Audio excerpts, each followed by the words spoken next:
รงงานแป้งมันต้นบริษัทเวียดลาวไซสมบูรณ์จำกัดผู้เดียวบ้านเพียงตาเมืองทาโทมแขวงไซสมบูรณ์ได้จัดพิธีเปิดโรงงานแป้งมันต้นขึ้นอย่างเป็นทางการพิธีดังกล่าวโดยการเข้าร่วมของทานต่างหงงนประธานบริษัทเวียดลาวไซสมบูรณ์จำกัดผู้เดียว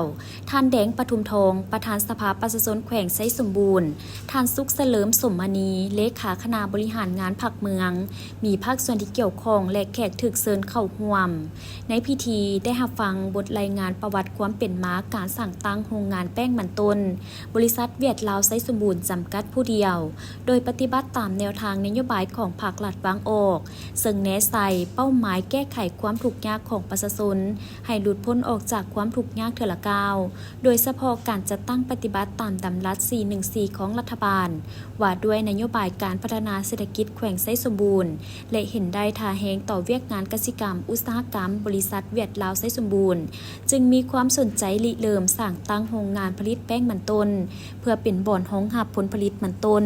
เพื่อสร้างรายรับให้ประชาชนภายในเมืองให้มีความเข้มแข็งขึ้นเทื่อละก้าวบริษัทเวียดลาวไซสมบูรณ์ได้รับอนุญาตการลงทุนและออกใบทะเบียนวิสาหกิจอยู่แขวงไซสมบูรณ์อย่างถูกต้องและได้รับอนุญาตในการลงทุนสร้างตั้งโรงงานแป้งมันต้นซึ่งมีมูลค่าการก่อสร้าง92ตื้อกีบได้ลงมือก่อสร้างแต่เดือนมิถุนายน2024เป็นต้นมาซึ่งประกอบมีก่อสร้างตึกอาคารเรือนจักรผลิตแป้งมันต้น1หลังพร้อมด้วยเครื่องจักรผลิตก่อสร้างเรือนพักพนักงาน1หลัง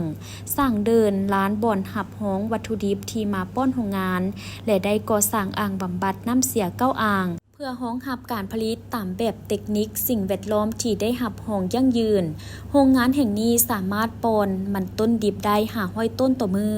ผลิตแป้งมันต้นได้150ต้นต่อมือ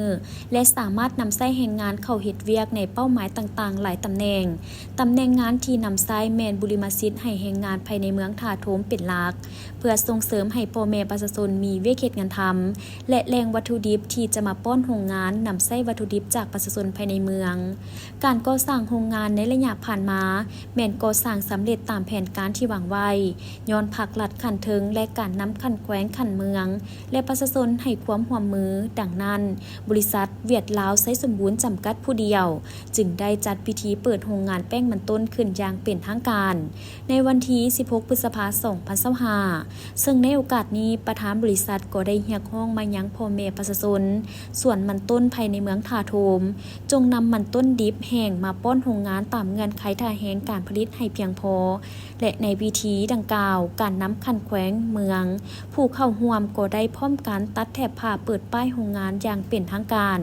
ภายหลังสำเร็จพิธีผู้เข้าร่วมได้เดินเที่ยวชมโรงงานเพื่อเบิ่งขบวนการผลิตแป้งมันต้นของโรงงานน้ำอีก